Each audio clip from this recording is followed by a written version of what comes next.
Pearson will never truly be the same school without you. We'd like to thank you. We'd like to thank you for everything you've done. Thank you for building, writing, and producing our plays. Thank you for putting together our sharing assemblies. We really appreciate everything you do for the choirs and how you are still the same wonderful teacher online during COVID. Thank you for all the time, effort, and hard work you put into making this school what it is. We cannot be more grateful to be your last class at Pearson, and we wish you the best of luck in your retirement. Big round of applause for Mr. Cairns.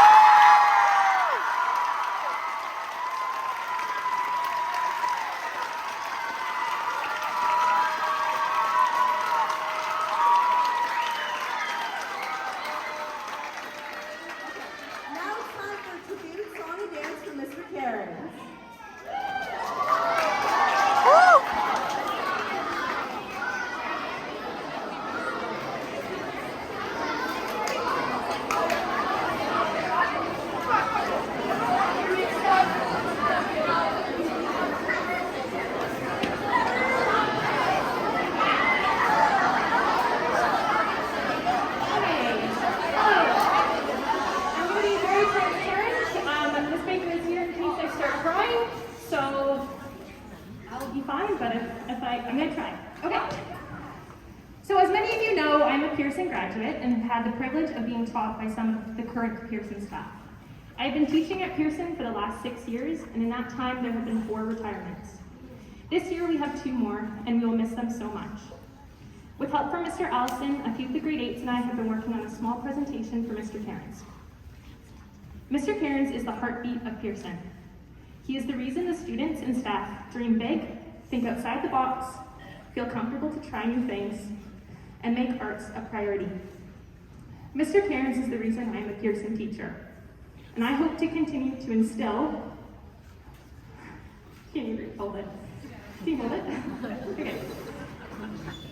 And I hope to continue to instill the love, passion, and creativity in my students the way that he did for me and the many other students that have been lucky enough to know and be taught by him.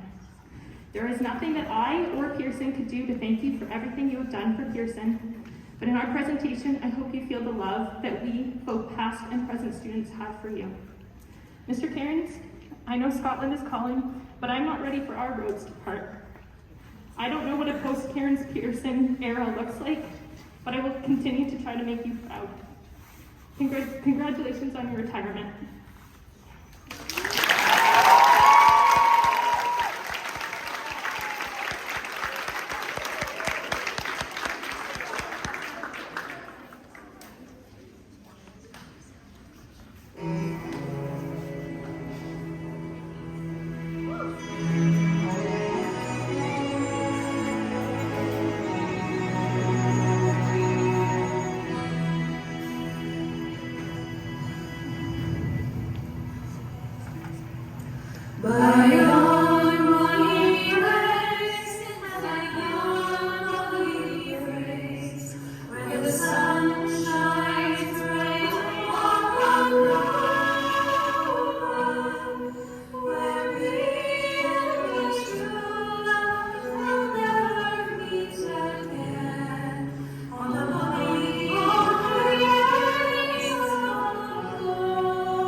warming. Now for a heartfelt message from Miss St. Clair.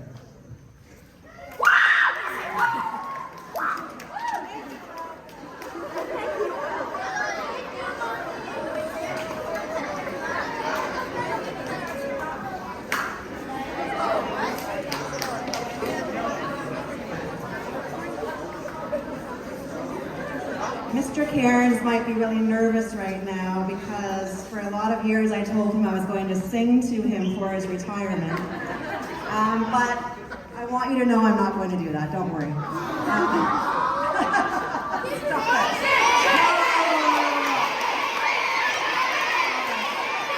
Oh, how the tables have turned now. Don't forget, I'm the one with the microphone here, so you need to be nice. I thought that the best way for me to celebrate Mr. Cairns was actually to tell you a little story about my friendship with him and getting to know him, because this goes back actually 11 years. I don't know if Mr. Cairns realizes that. He probably acknowledges the last 6 years of our friendship, but it's gone on a little bit longer in my mind. So I wanted to tell you a little bit about that. I will try to keep it brief. So, when my daughter Fiona, who is now 19, first got into Pearson, so 11 years ago, when we got the message, I had heard this story. Someone told me about this teacher at Pearson who practically lived there, who was doing these shows and these incredible sets, and they told me his name, and I was really excited to sort of get to meet him, to know him, to find out what he does here at Pearson. And so when Fiona started in grade 4, I started to volunteer here. And when I was volunteering, one of the things I was trying to do was to look for Mr. Cairns. And it was both easy and hard because he's kind of a behind-the-scenes guy, which is why I've made you come out here today, so thank you for that. But it was crazy. It was starting in September. There were student council elections, and there was pumpkin carving. There was Pearson Singers auditions. We went into the haunted house. There was the Remembrance Day Assembly, and the list just keeps going on. In fact, I tried to write out an exhaustive list of all the things that you do here at Pearson and realized that it was near impossible because it goes on and on. Of course, we have the Shakespeare plays and the original shows, but the one thing I didn't see Mr. Cairns doing when I first started to kind of watch what he was doing was smile. He seemed really stern, and I made it my mission to become his friend because I thought there had to be more to him than just that stern face. So once I started teaching here, and time kind of went on, and he had the, I'm sure, pleasure of teaching 2 of my children in his homeroom class. One of my children joined the youth choir, and I got to know him even more. I followed him to Europe, and I got to know him. And in getting to know him, I figured something out, and I think that this is something I was finally able to put my finger on it this year as I was reflecting on everything, and that is this. Mr. Cairns is a true visionary. And when I say that, I mean that he dreams really big crazy dreams, such as I'm going to build this 10-foot elephant. How big was it? And crazy enough, we all go along with it because he does it in such a convincing way that we all decide that it's a really good idea. And that ability for him to sort of think outside the box, to break some rules, is really what makes what he does so incredible. And therefore he passes it on to all of his students. Now, it doesn't always go smoothly like the elephant. I will tell you that during the building of Pharaoh's Gold, he and I got into a bit of an argument because he decided that he was going to bring in a whole bunch of sand to cover the gym floor. To him, it was a grand idea and really important to the set because, of course, the show couldn't go on unless there was the whole front of the stage on the floor covered with sand, real sand. And I told him there's no way he could do that. It wasn't fair to the custodial staff. It was going to be all over the school. And we got into a bit of a disagreement, would you say? Yeah. And then the next day I came back to help him with the set, and lo and behold, there was sand. He had recruited some students to wheelbarrow it in and sort of didn't listen to what I said, but that stubbornness that drives me crazy sometimes is also what makes you so incredible. Because you don't let people tell you no. If you can dream it, you build it, you do it, you make it happen. And I think that's such an important message for our kids. So there's really no way to give you a big enough thank you for that. But you've taught me a lot.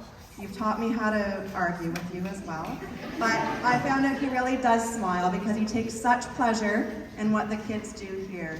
That he is truly delighted to see the singing, the dancing, the sets come together. And that is truly what puts a smile on his face. So thank you so much. It's been a pleasure knowing you for 11 years and being your friend for a couple of those.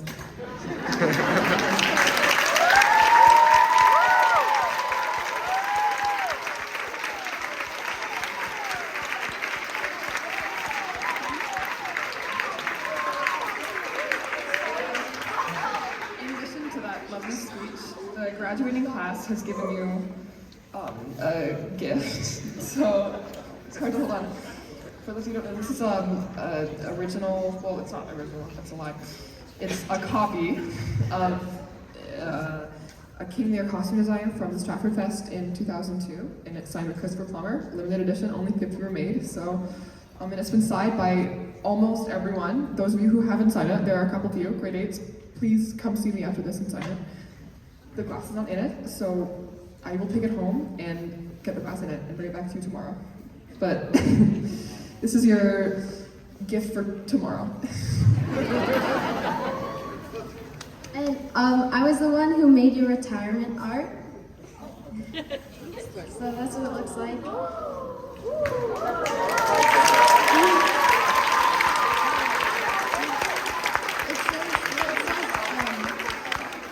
It says to leave or not to leave. That is the question, because I thought it would be very funny.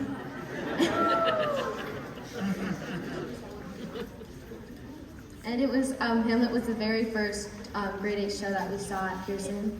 So it's kind of like a cute little moment. I did not prepare anything for this. I hope you like it.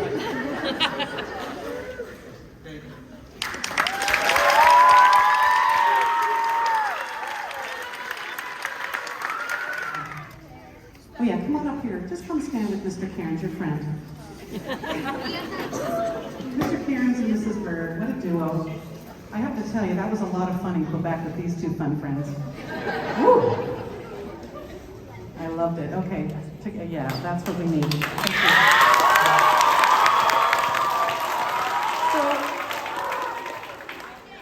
So, we've had some fabulous celebratory comments today. Thank you to all of you who've presented and spoken. You've said fabulous things that really are meaningful to both these teachers. Our Pearson students have been under the incredible direction and care of both Mr. Cairns and Madame Bird. To close to 50 years combined, or more. They've been enriching students musically, et en français, in the homeroom classrooms, in the drama studio, as well as many weeks at summer arts camp together. I've said this before, and you heard it last night, grade 8s, it is a sacred privilege and an awesome responsibility to be an educator like these two.